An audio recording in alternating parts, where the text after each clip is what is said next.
I came across a fabulous editorial in the Nagaland Post about Dimapur and how it was one of the fastest growing cities at one point of time. But from the 90s, the growth has become stagnant. Two reasons have been given. One is lawlessness, and the second is violence. Obviously, the two are connected. But it has adversely and negatively affected economic growth and trade. And the article also mentions that it really became an unwilling victim of lawlessness and violence, and therefore a visionary leadership is required. The editorial talks about how there is a need for redevelopment of Dimapur because at one point of time it was supposed to be the point which would connect the northeast to the rest of the country, but that did not happen, and the growing population also could not keep pace with the economic development, and therefore this really needs looking into by the government of Nagaland and by all stakeholders, I would say. It has mentioned institutions and organizations saying that they must recognize the importance of their social environment and collaborate on common goals, understanding that diversity of opinion can be catalyst for progress. I have literally quoted from the article because I thought that this was such a wonderful thing to talk about, that there are so many people staying in Dimapur and around, and therefore this diversity really does need to be celebrated, and only then can you have a roadmap for development. This should not become a bone of contention. And Dimapur, the authority of law is also mentioned in Dimapur, and how that has faced challenges over the years. And like you know, that the rich and the powerful, the influential, have always been able to exert more power, and they have been able to drive the way people think in the city also, because it is their thinking that overpowers every policy making, and probably that policy making has not been in the right direction.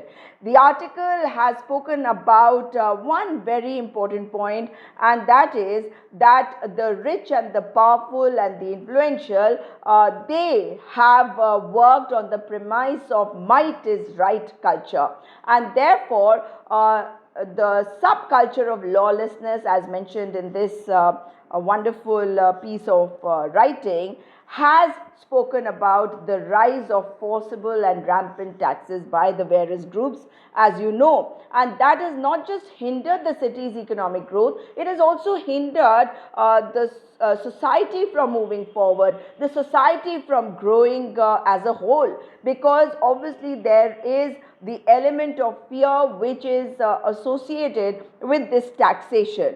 And a lot of businesses have migrated to neighboring Assam, which is probably doing much better compared to Nagaland. And there is resistance from the public also, but that is because the rule of law is not really well established or trustworthy to the minds of people.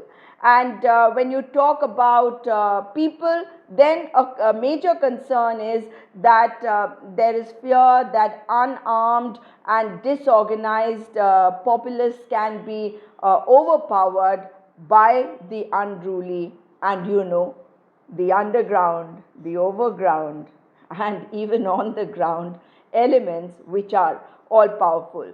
And law enforcement agencies, according to this editorial, tries to maintain order, but then they feel curbed because of the external influences, and which actually push them into very difficult situation where they are unable to really do what is required.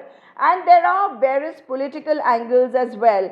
And the editorial, when it goes on to say that it is essential to consider legal, institutional, moral, cultural, religious dimensions. And this is something which is on the hit if you look at it, because even if there is an NDPP BJP government, in Nagaland, the culture and the religion of the people of Nagaland is always on hit from the center. So there is a lot of questioning by civil society. There is a lot of doubt and suspicion, and there is lack of trust, and that trust deficit really is a major concern and a major deterrent in the progress of a place as wonderful as Dimapur. Dimapur has something very vibrant about it. It has a very cosmopolitan culture. You see various cultures in Dimapur, and it's like a melting pot of cultures. But when politics is played, when there is no solution to the taxation which is happening, and then there is violence and lawlessness, then it really does affect the growth of that melting pot also. Because if that melting pot is a mix of cultures, definitely something really great can come out of it. I have seen Jains and Guptas and Agarwals and Bengalis and Assamese people, so many cultures in Nagaland, in addition to the Naga tribes which coexist. But again, there is a clear differentiation over there, and there are issues, but those issues need to be resolved by the governments which are in power. The special status that Article 371A gives to Nagaland is important, but it is equally important for the state to be growing and for Dimapur to get the best possible infrastructure. And when I talk about infrastructure, the article had also mentioned somewhere that there is a troubling kind of a direction, because in a place called Difu, which is nearby in Karbi Anglong, a lot of infrastructure development is taking place, and which seems to be overtaking Dimapur in the infrastructure development aspect. And though we all know that Kohima is the capital of Nagaland, but we know that the majority of people who stay in Dimapur are actually those from whom you could see Nagaland as what it is, because there you see a mix of cultures. You see the mingling of the Naga tribes with the rest of the people. I've seen South Indians who have settled in Nagaland a long time ago. And if you look at it from my perspective, I would say that Dimapur is one of the most cosmopolitan cities that I have seen in our country. It in spite of the problems, the shortcomings, everything, I still feel that Dimapur is really a wonderful place. I found the people of Dimapur really giving me an insight into the culture of Nagaland, and they are the ones who kind of welcome you to Nagaland, and they open your eyes when they tell you about when you meet different tribes of Nagaland, and you get to know about the various tribes, sub-tribes, etc. And it makes you more curious. A person who comes to Nagaland and reaches Dimapur will get attracted naturally towards all the other places in Nagaland, and would want to go and explore.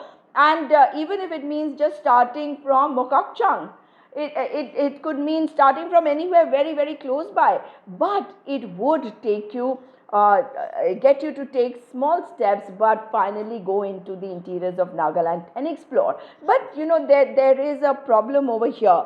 Unless there is order and socio-economic development, the full potential of Nagaland will not be explored, will not be exploited, and will also be a harm to the people of Nagaland. It would do great harm, because the youngsters of Nagaland should get this exposure, and it should be vice versa, that people go into the interiors of Nagaland, and it just doesn't seem only mysterious, but also uh, the gateway through Dimapur to various places, and a number of gates opening up as you keep moving right through to the eastern part of Nagaland, which is one of the most beautiful parts in Nagaland. And I would say that the fruits of Nagaland are the sweetest.